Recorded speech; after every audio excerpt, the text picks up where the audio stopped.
Hey guys, welcome back to my YouTube channel. My name is Shamisha, but I go by the name Beautifully Carved because that's what I am.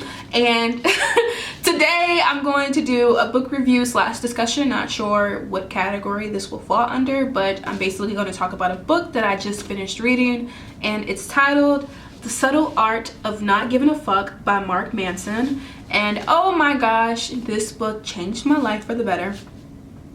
And I'm just excited to share my thoughts about it, and I hope you guys like it. Make sure you like, share, subscribe, and comment. And please, if you've read the book or if you have any questions pertaining to this book, leave them down below and we can start a discussion.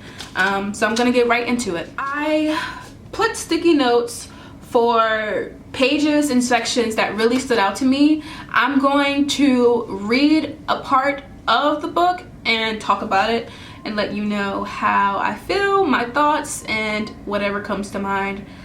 Tell me if you guys like this approach to, the book review, and if you have any better suggestions, put them down below in the comment section. So the first part that I'm going to read talks about the backwards law, and I'm just gonna read it and then talk about it. So basically, it states, so I'll give you a minute to unpressel your brain and maybe read that again.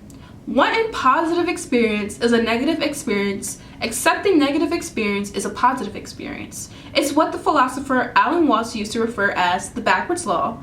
The idea that the more you pursue feeling better all the time, the less satisfied you become, as pursuing something only reinforces the fact that you lack it in the first place. The more you desperately want to be rich, the more poor and unworthy you feel, regardless of how much money you actually make. The more you desperately want to be sexy and desired, the uglier you come to see yourself, regardless of your actual physical appearance. The more you desperately want to be happy in love, the lonelier and afraid you become, regardless of those who surround you. The more you want to be spiritually enlightened, the more self-centered and shallow you become in trying to get there. So basically, when I read this, I was like, wow. Maybe I should start appreciating myself, my life, and those around me more. Because if you're always chasing the next high, which Manson talks about, I'm gonna discuss that later on, you will never be satisfied and you will always take life for granted. Who wants to live a life lollygagging and just miserable because they don't have what they think they should, when you should just appreciate what you have? I have this here, not sure why. Oh, I'm gonna read this because I really like this. So basically it states, seriously, I could keep going, but you get the point, we do.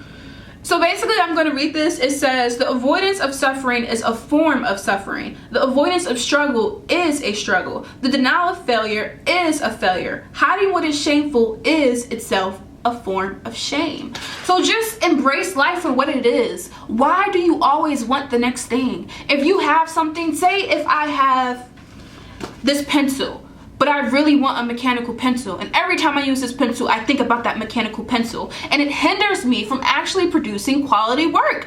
Why would you want the next thing? It's okay to want, because we're human beings and we always want something more, but sometimes you have to reevaluate yourself and question, what makes me want that mechanical pencil so much? If this pencil works well and I can write on this book and I can write it up, mark it up, and retain this information, why can't I just appreciate it for what it is? And once I finally have the funds, or I finally want to make that step to get that mechanical pencil, I'll do it. But for the time being, appreciate what you have.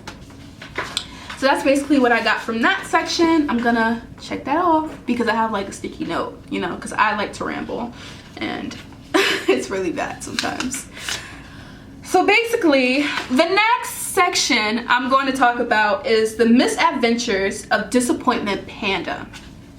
And at first, when I read that title, the subtitle, I was like, a panda? But I'm like, whatever, I'm gonna give him the benefit of the doubt and read what he wrote. So I'm going to skip to this part, and it says, he, the panda, will go door to door like a Bible salesman and ring doorbells and say things like, sure, making a lot of money makes you feel good, but it won't make your kids love you. Or, if you have to ask yourself if you trust your wife, then you probably don't. Or what you consider friendship is really just your constant attempts to impress people. Then he'll tell the homeowner to have a nice day and saunter on down to the next house. I feel like we all need to have a visit by the disappointment panda, because we know what's right, what's wrong, but we always want to prove ourselves to others. Why is that? Why can't we just accept who we are as individuals and work towards things that actually matter? Why is money ranked higher than an actual relationship with your children? Or why do you have to second guess whether your wife is cheating you if there's evidence that she is? Stop being dishonest with yourself and actually look at things for what they are and act accordingly. It doesn't mean that you have to go around and be like, damn, fuck this bitch, or damn, fuck this money, or I check money in all ways. No, it means to take things for what they are and maneuver with it. You feel me? Like, go about life the way you should. So this is where he introduces metric and values. I'm going to read what it says verbatim and then give my thoughts. A recent example from my own life. It bugs me that my brother doesn't return my texts or emails. Why? Because it feels like he doesn't give a shit about me. Why does this seem true? Because if he wanted to have a relationship with me, he would take 10 seconds out of his day to interact with me. Why does his lack of friendship with you feel like a failure? Because we're brothers. We're supposed to have a good relationship. Two things are operating here: a value that I hold dear and a metric that I use to assess progress toward that value. My value: brothers are supposed to have a good relationship with one another. My metric: being in contact by phone or email. This is how I measure my success as a brother. By holding on to this metric, I make myself feel like a failure, which occasionally ruins my Saturday mornings. We could dig even deeper by repeating the process. Listen, why are brothers supposed to have a good friendship? Because they're family, and family are supposed to be close. Why does that seem true? Because your family is supposed to matter to you more than anyone else. Why does that seem true? Because being close with your family is normal and healthy, and I don't have that. In this exchange, I'm clear about my underlying value, having a good relationship with my brother, but I'm still struggling with my metric. I've given it another name: closeness.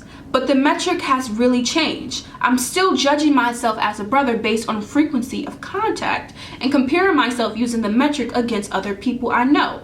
Everyone else, or so it seems, has a close relationship with their family members and I don't. So obviously, there must be something wrong with me.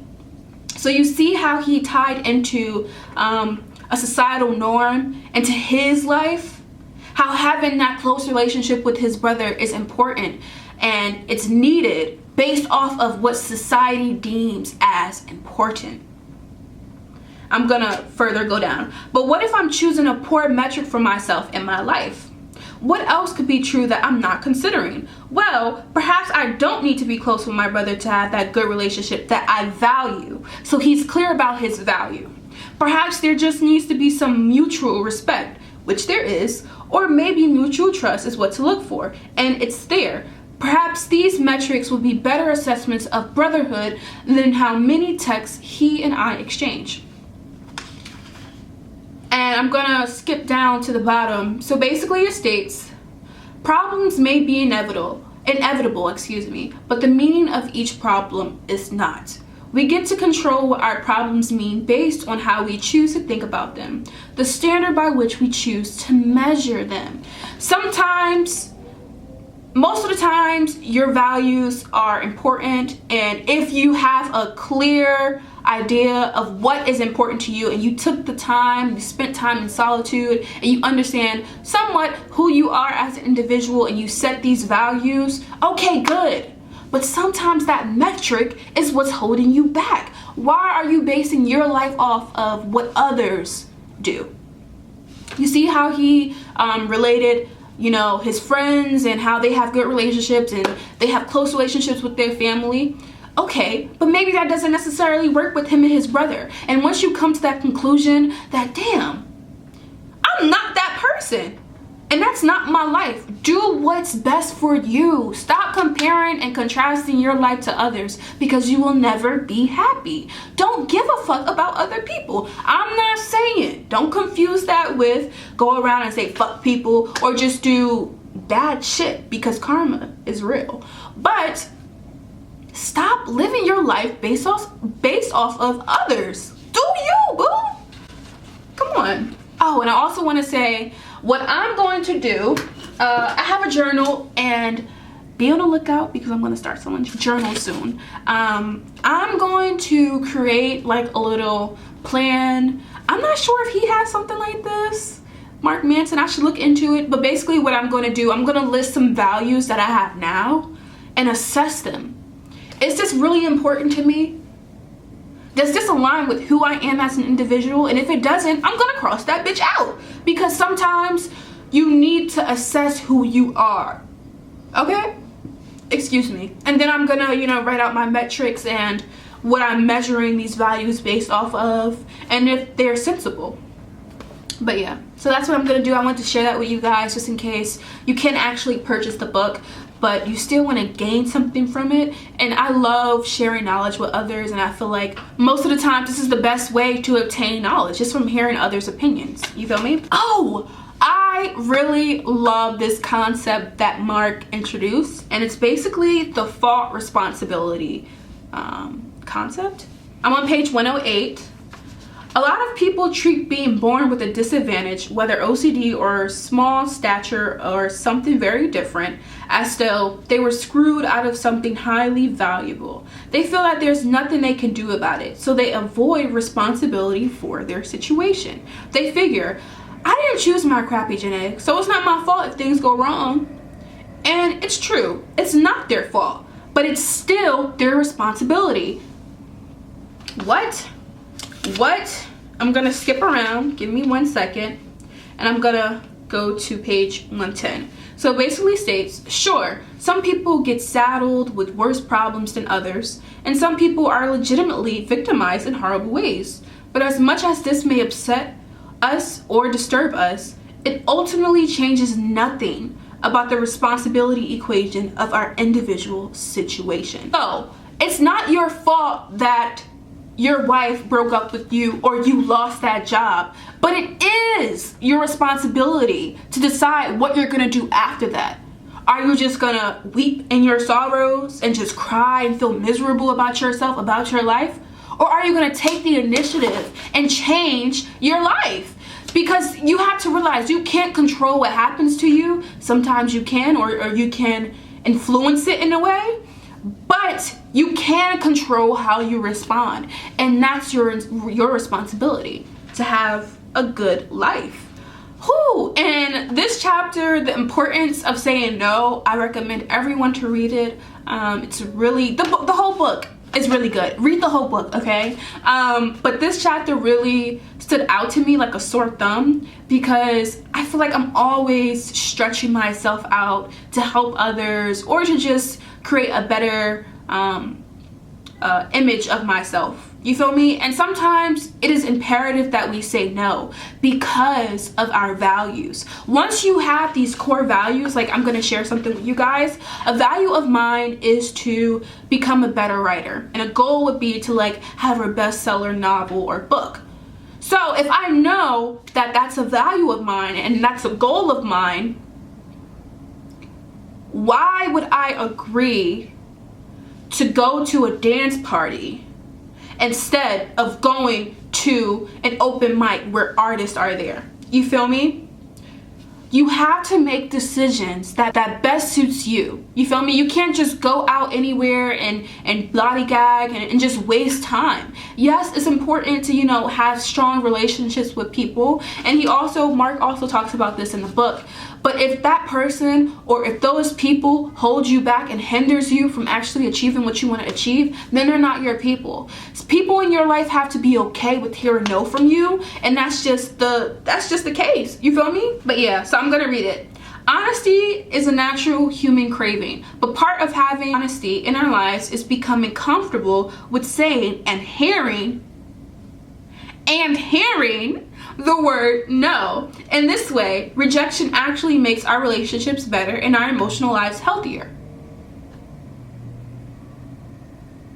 How many times have you or someone that you know said no, and then the person that they were speaking to acted outrageous? I am guilty of this, and I'm a victim to this. But once you allow rejection into your life and you accept it for what it is, then your life will become easier. And this is where he goes into boundaries and how imperative it is to set boundaries with others. And I'm getting to my last sticky note. Thank you guys for sticking this far. I really appreciate it. And I'm gonna read this entire page because Mark did the damn thing with this. Okay, so this is page 201 if you have the book and you want to read along. So basically it states, as alluring as it is, entitlement isolates us. Our curiosity as alluring as it is, entitlement isolates us. Our curiosity and excitement for the world turns in upon itself and reflects our own biases and projections onto every person we meet and every event we experience. This feels sexy and enticing and may feel good for a while and sells a lot of tickets, but it's spiritual poison. It's these dynamics that plague us now. We are so materially well off, yet so psychologically tormented in so many low-level and shallow ways. People relinquish all responsibility, demanding that society cater to their feelings and sensibilities.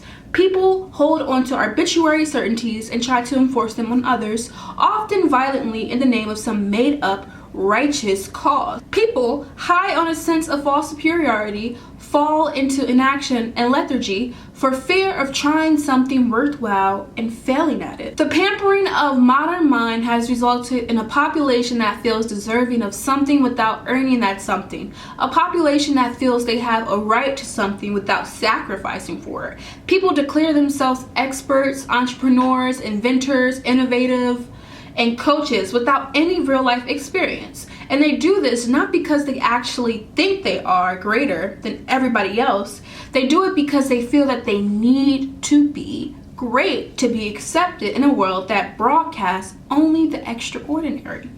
Our culture today confuses great attention and great success, assuming them to be the same thing, but they are not. You are great already, whether you realize it or not, whether anybody else realizes it or not. And it's not because you launched an iPhone app or finished school a year early or bought yourself a sweet ass boat. These things do not define greatness.